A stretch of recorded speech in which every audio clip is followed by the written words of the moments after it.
দোলে রে দোলে কুণাল ঘোষ দোলে, কোথায় দোলে? হাই তোমার বিধানসভার মার্শালের কোলে দোলে, দিয়ে বিধানসভা থেকে ধপাস। সেই কুণাল ঘোষ আজকে বড় হিরোগিরি করতে গেছে। কুণাল ঘোষ হিরোগিরি করতে গেছে। ও মনে করছে দিদিমণির সরকার আছে, মমতা বাবুর সরকার আছে, যা খুশি করবো। জনগণ নাম রেখেছে ছিনাল ঘোষ, 3.5 বছরের জেল কাটা আসামি, এবং প্রথম পিজেন ভ্যান বাজিয়ে বলেছিল 57,000 টাকা মমতার বাড়িতে আছে। প্রথম মমতাকে বাংলার বুকে মুখ্যমন্ত্রী থাকাকালীন যদি কেউ চোর বলে থাকে তার নাম হচ্ছে কুণাল ঘোষ।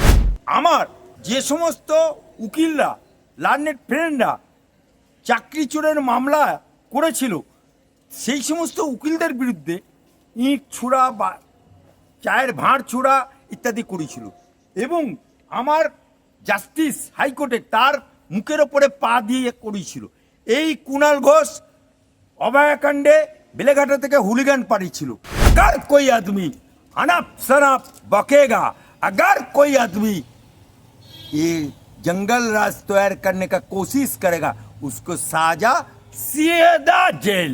और एक कुणाल घोष, तेरा जे सारादाना वादा फाइल मेरा पास है, सिर्फ सेंट्रल का एक ऑर्डर होगा, उसको वहीं मर के 7 दिन के अंदर घिसेट के फिर जेल में बंद कर देगा। এখন এই ককরোচ এলো করতে, কিছুদিন আগে ফেসবুকে ককরোচ ককরোচ ককরোচ বহুত ছিলাম, হঠাৎ করে দেখা গেল সেই ককরোচ পার্টি আবির্ভাব হলো যন্ত্রমন্ত্র। আপনি বলুন, এই ককরোচ পার্টি নির্বাচন কমিশন দ্বারা স্বীকৃত? নো। এই ককরোচ পার্টি জীবনে কোনোদিন ইলেকশন লড়েছে? নো। এই পার্টি রেজিস্টার্ড? নো। তাহলে এরা এলো কোত্থেকে? এই কমরেডরা ধর্ম মানে না, কিন্তু দুর্গাপুজোর প্যান্ডেলে পাশে লাল শালু টাঙিয়ে লেলিন বিক্রি করে, মাস্ক বিক্রি করে। যে ডাইনি ইন্দিরা গান্ধী, রাজীব গান্ধীর চোর, সেই কংগ্রেসের সাথে কংগ্রেসকে ভোট দেওয়ার জন্য এই বামপন্থীরা হাত কেটে নিয়েছে। কংগ্রেসকে ভোট দেওয়ার জন্য জ্যান্ত কই মাছ মুখে ঢুকিয়ে দিয়েছে। কংগ্রেসকে ভোট দেওয়ার জন্য বর্ধমানের সাই বাড়িতে মায়ের সামনে ছেলেকে কেটে রক্তমাখা ভাত খাইয়েছে। সেই কমরেডরা কি এমন হলো, সেই কংগ্রেসীদের সাথে হাত মিলিয়ে ভোট করলো। এদের কোনো জাত আছে? এদের কোনো ধর্ম আছে? এদের কোনো নীতি আছে? এরা বলে মৌলবাদের বিরুদ্ধে লড়তে হবে একসাথে। নওশাদ সিদ্দিকী পাক্কা মৌলবাদ, মুখে দাড়ি, মাথায় টুপি। ও কোনসা মৌলবাদ থেকে বাদ? ওকে নিয়ে ঘর করছিস। কিন্তু এদের উদ্দেশ্য ধর্মেন্দ্র প্রধানের না, এদের উদ্দেশ্য প্রধানমন্ত্রী হাঁটানো না, এদের উদ্দেশ্য ভারতকে টুকরো করো। এই রকম কমরেডের বাচ্চারা, নকশালপন্থীরা, মাওবাদীরা, বিদেশের টাকা মৌলবাদীরা এখানে ককরোচ পার্টি নামে ওখানে বিশৃঙ্খলা সৃষ্টি করছে। স্যার, আজকে স্যার কুণাল ঘোষকে গ্রেপ্তার করা হয়েছে হাইকোর্টের পারমিশন ছাড়া জমায়েত করে প্রোটেস্ট করার জন্য, বিষয়টা কি বলবেন? দেখুন, কুণাল ঘোষ বাপমা নাম রেখেছে, জনগণ নাম রেখেছে ছিনাল ঘোষ, 3.5 বছরের জেল কাটা আসামি, এবং প্রথম পিজেন ভ্যান বাজিয়ে বলেছিল 57,000 টাকা মমতার বাড়িতে আছে। প্রথম মমতাকে বাংলার বুকে মুখ্যমন্ত্রী থাকাকালীন যদি কেউ চোর বলে থাকে তার নাম হচ্ছে কুণাল ঘোষ। এবং এই কুণাল ঘোষ যে আমার যে সমস্ত উকিলরা, লার্নেড ফ্রেন্ডরা চাকরি চোরের মামলা করেছিল, সেই সমস্ত উকিলদের বিরুদ্ধে ইট ছুঁড়া বা চায়ের ভাঁড় ছুঁড়া ইত্যাদি করেছিল, এবং আমার জাস্টিস হাইকোর্টে তার মুখের ওপরে পা দিয়ে করেছিল। এই কুণাল ঘোষ অভয়াকাণ্ডে বেলেঘাটা থেকে হুলিগান পাঠিয়েছিল, এবং হুলিগানটার ভয়ে পুলিশ বাথরুমে ঢুকতে করেছিল। এই কুণাল ঘোষ আমার এখন এমএলএ হয়ে দোলে রে দোলে কুণাল ঘোষ দোলে, কোথায় দোলে? হাই তোমার বিধানসভার মার্শালের কোলে দোলে, দিয়ে বিধানসভা থেকে ধপাস। সেই কুণাল ঘোষ আজকে বড় হিরোগিরি করতে গেছে। কুণাল ঘোষ হিরোগিরি করতে গেছে। ও মনে করছে দিদিমণির সরকার আছে, ममता बाबू सरकार আছে যা খুশি করব। ये शुभेंदु का सरकार है, ये डबल इंजन का सरकार है, ये भाजपा का सरकार है। अगर कोई आदमी से कुणाल घोष हो और जो हो, अगर कोई आदमी अनप शनप बकेगा, अगर कोई आदमी ये जंगल राज तैयार करने का कोशिश करेगा, उसको साजा सीधा जेल।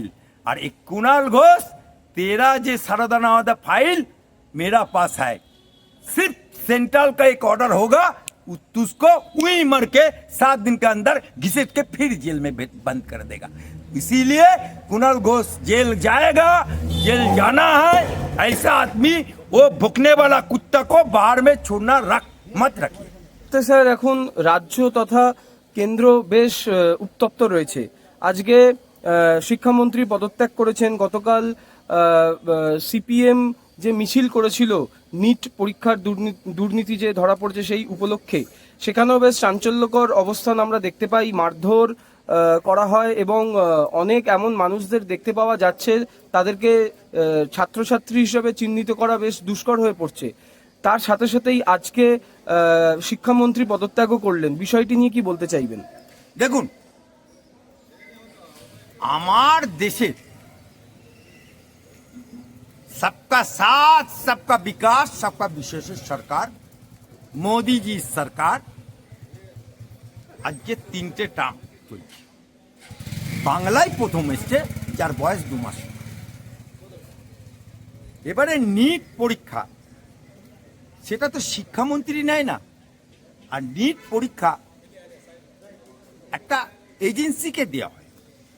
এখন শস্যের মধ্যে যদি ভূত থাকে, তা শিক্ষামন্ত্রী বা কি করবে, কেন্দ্রীয় মন্ত্রী বা?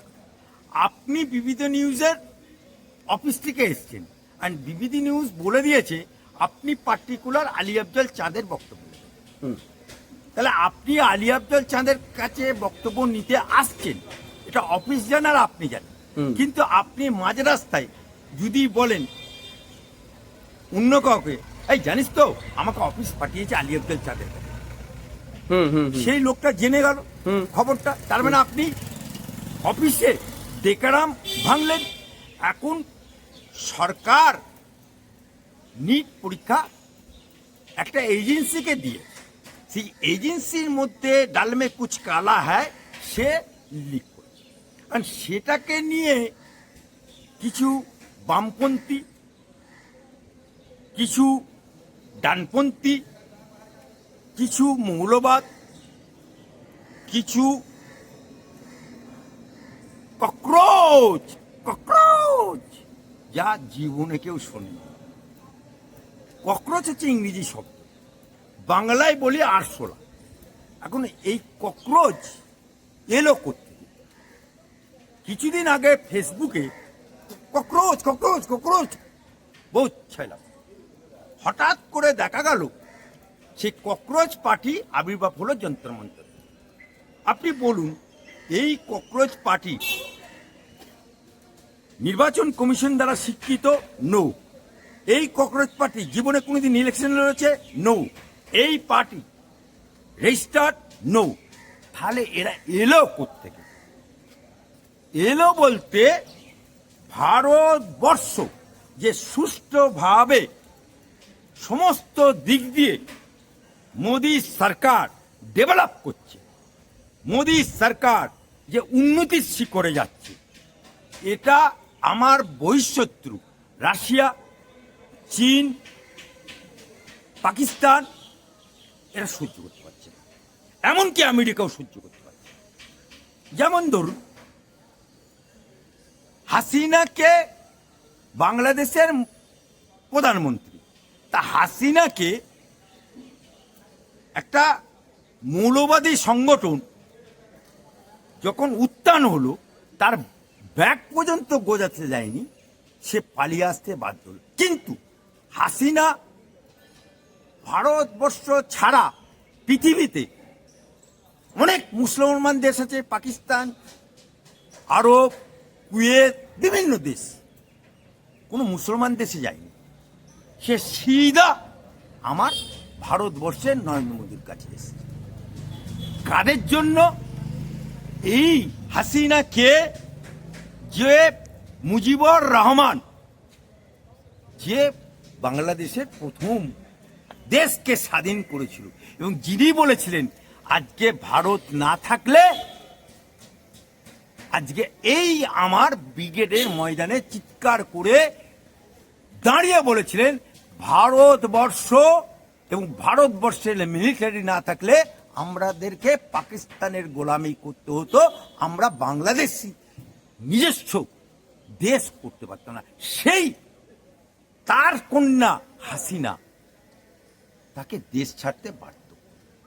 আমার দেশ নরেন্দ্র মোদীজি তাকে আশ্রয় দিয়েছে। এটাকে নিয়েও কারোর জ্বলন হচ্ছে, কোন কোন জায়গায় ব্যথালো, কোন কোন জায়গায় ব্যথালো, মমতা বুবুরও ব্যথা হচ্ছে। এখন এই যে ভারতবর্ষের উন্নতি, ভারতবর্ষের যে ডেভেলপ সমস্ত দিক দিয়ে, সেই জায়গাটা কিছু কিছু দেশের বুকে ব্যথা লাগছে।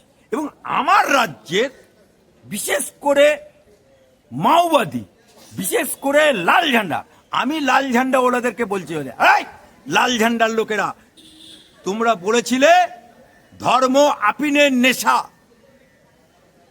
ধর্ম আপিনের নেশা। সেই জন্যে রেজ্জাক মোল্লা যখন হজে গেছিল বলে না তুমি কমরেড, ধর্ম মানা যাবে না, তোমার হজে যাওয়া যাবে না। যখন সুভাষ চক্রবর্তী তারামায়ের পুজো দিতে গেল বলো না তুমি কমরেড, ধর্ম মানা যাবে না। এই কমরেডরা ধর্ম মানে না, কিন্তু দুর্গাপুজোর প্যান্ডেলে পাশে লাল শালু টাঙিয়ে লেলিন বিক্রি করে, মাস্ক বিক্রি করে।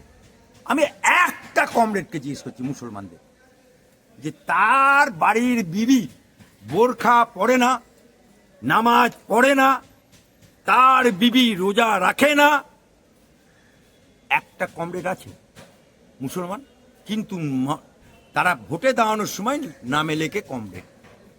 একটা হিন্দু কমরেড আছে যে তার বউ শাঁকা সিঁদুর পরে না, তার বউ শিব পুজো করে না, কিন্তু বাইরে এসে বলে আমরা কমরেড, ধর্ম মানি না। এই হচ্ছে লালপন্থীদের। এরা বলে নোট করো কমরেডের বাচ্চারা, লাল পার্টির বাচ্চারা। এরা বলেছিল পাড়ায় যদি একটা পাকা বাড়ি থাকে, ওই দেখো বুর্জুয়া, ওই দেখো গরিবের রক্ত চুষা। ওরা চিৎকার করে স্লোগান দিয়েছিল অলি গলি মে চোর হ্যায়, রাজীব গান্ধী চোর হ্যায়, ডাইনি ইন্দিরা গান্ধী রক্ত ঝরছে। 35 বছর ক্ষমতায় থাকার পর কি এমন হলো যে ডাইনি ইন্দিরা গান্ধী, রাজীব গান্ধী চোর, সেই কংগ্রেসের সাথে, কংগ্রেসকে ভোট দেওয়ার জন্য এই বামপন্থীরা হাত কেটে নিয়েছে। কংগ্রেসকে ভোট দেওয়ার জন্য জ্যান্ত কই মাছ মুখে ঢুকিয়ে দিয়েছে। কংগ্রেসকে ভোট দেওয়ার জন্য বর্ধমানের সাই বাড়িতে মায়ের সামনে ছেলেকে কেটে রক্তমাখা ভাত খাইয়েছে।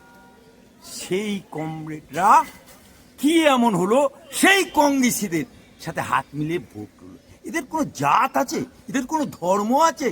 এদের কোনো নীতি আছে? এরা বলে মৌলবাদের বিরুদ্ধে লড়তে হবে একসাথে। নওশাদ সিদ্দিকী পাক্কা মৌলবাদ, মুখে দাড়ি, মাথায় টুপি। ও কোনসা মৌলবাদ থেকে বাদ? ওকে নিয়ে ঘর করছিস? হ্যাঁ, তাই এই রকম কমরেডের বাচ্চারা, নকশালপন্থীরা, মাওবাদীরা, বিদেশের টাকা মৌলবাদীরা এখানে ককরোচ পার্টি নামে ওখানে বিশৃঙ্খলা সৃষ্টি করছে। ধর্মেন্দ্র প্রধান ইস্তফা দিয়েছে, দ্যাটস এনাফ। কিন্তু এদের উদ্দেশ্য ধর্মেন্দ্র প্রধানের না, এদের উদ্দেশ্য প্রধানমন্ত্রী হাঁটানো না, এদের উদ্দেশ্য ভারতকে টুকরো করো। একবার আমরা টুকরো হয়েছে, আমার ভারত টুকরো হয়েছে, আমার দেশ টুকরো হয়েছে। এই ভারতবর্ষ স্বাধীন করেছিল হিন্দু মুসলমান একভাবে। এ ভারতবর্ষে তাড়িয়েছিল ইংরেজদেরকে, বহুত মুসলমান শহীদ হয়েছিল। তাই আজও ইন্ডিয়া গেটে যে শহীদের লিস্ট টাঙানো আছে, 65% মুসলমানের লিস্ট। প্রথম তেরঙ্গা ঝান্ডা এঁকেছিল কে? মুসলমান নারী মেহেরুন্নিসা। প্রথম লাল কেল্লায় ঝান্ডা তুলেছিল কে? আশরাফুল্লাহ খান। সেই মুসলমান দেশ স্বাধীন করলো।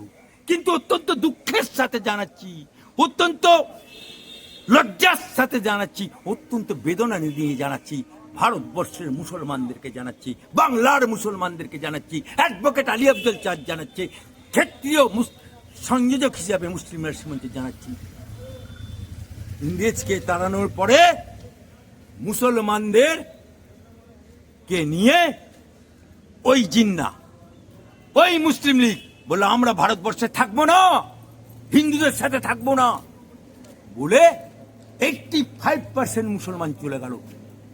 যাদের ওই যে ইন্ডিয়া গেটে নাম খোদাই আছে তাদের বংশধররা চলে গেল, মেহেরুন্নিসার বংশধররা চলে গেল, 85% চলে গেল, দিয়ে বললো আমরা পাকিস্তান।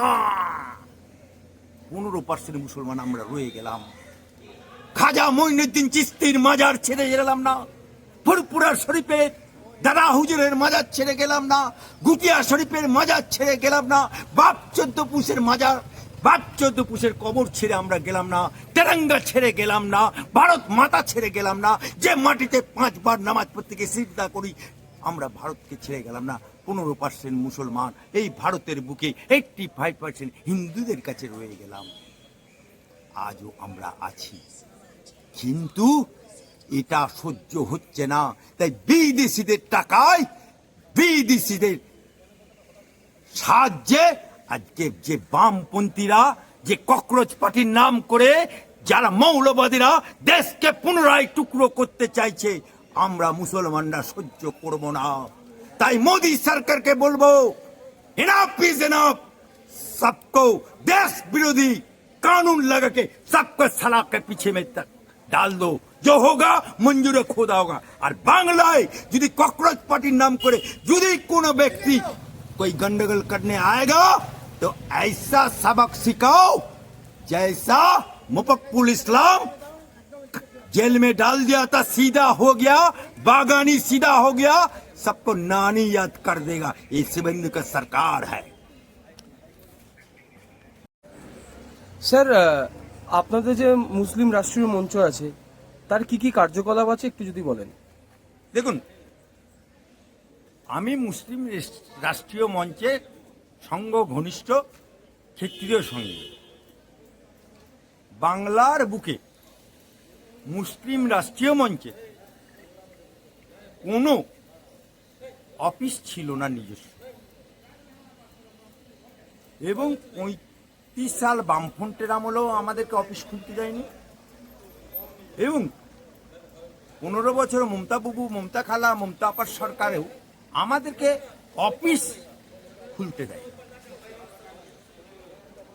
তাই আজকে সবকা সাথ, সবকা বিকাশ, সবকা বিশ্বাসের সরকার যখন এসেছে, ডবল ইঞ্জিনের সরকার যখন এসেছে, ভাজপা সরকার যখন এসেছে, শুভেন্দু বাবুর সরকার যখন এসেছে, সেই সরকার আসার পর আমরা কলকাতার বুকে পার্ক সার্কাসে একটি নিজস্ব মুসলিম রাষ্ট্রীয় মঞ্চের ক্ষেত্রীয় কার্যালয় আগামী 4 তারিখ বেলা 11টার সময় ওই ক্ষেত্রীয় কার্যালয় উদ্বোধন হবে। সেই উদ্বোধন অনুষ্ঠানে উপস্থিত থাকবেন আমাদের মুসলিম রাষ্ট্রীয় মঞ্চের ন্যাশনাল কনভেনার মোহাম্মদ আফজলজি, মুসলিম রাষ্ট্রীয় মঞ্চের মহিলা নেত্রী শাহনাজ আফজালজি, এবং পশ্চিমবঙ্গ সরকারের কোনো একটি মিনিস্টার এবং আমাদের রাজ্যের পদাধিকারগণ এবং জেলার পদাধিকারগণ উপস্থিত থাকবে। তাই এই অনুষ্ঠান আমাদের ধুমধাম করে অনুষ্ঠিত হতে চলেছে 4 তারিখ বেলা 11টায় কলকাতা। অলরেডি আমরা এক্ষেত্রে পুলিশ কমিশনার থেকে শুরু করে, লালবাজার থেকে শুরু করে, আইবি থেকে শুরু করে, সেন্ট্রাল আইবি থেকে শুরু করে অলরেডি সবাই এটাকে নিয়ে প্রোগ্রামটা সুষ্ঠুভাবে যাতে সম্পন্ন করতে পারি তার ব্যবস্থা। এবং ওই দিনই আমরা নিয়ার 500 দুস্থ ছাত্র ছাত্রী তাদেরকে ব্যাগ, পেন্সিল, খাতা ইত্যাদি বিতরণ করব। 4 তারিখেই বিকেল 4টেই আমাদের সরবেরিয়া বাজার, উত্তর 24 পরগনা, সেখানে সেই সরবেরিয়া বাজারে একটি হলে আমাদের কর্মী সম্মেলন আছে বিকেল 5টায়। 1 তারিখে 1 আগস্ট মুসলিম রাষ্ট্রীয় মঞ্চের কর্মী সম্মেলন আছে বর্ধমান পূর্বতে, এবং 2 তারিখে বর্ধমান পূর্বতেই আমাদের প্রোগ্রাম আছে। 3 তারিখে ঘুটিয়া শরীফে যে মাজার আছে তার উরস আছে, সেই উরস উপলক্ষে ঘুটিয়া শরীফে যারা পুণ্যার্থী থাকবে মুসলিম রাষ্ট্রীয় মঞ্চ থেকে জলছত্র এবং যত পুণ্যার্থী আসবে তাদের ফ্রি মেডিকেল ক্যাম্প সেই এবং মাজার শরীফের চাদর দেওয়ার কাজ আমরা কেন্দ্রীয় নেতৃত্বকে নিয়ে করব। এবং 5 তারিখে আমাদের রাজ্য নেতৃত্ব এবং জেলার কনভেনার তাদেরকে নিয়ে 5 তারিখেই বিকেল 3টেই আমাদের নতুন যে পার্টি অফিস হলো, সংগঠনের অফিস হলো, সেখানে আমাদের কার্যক্রম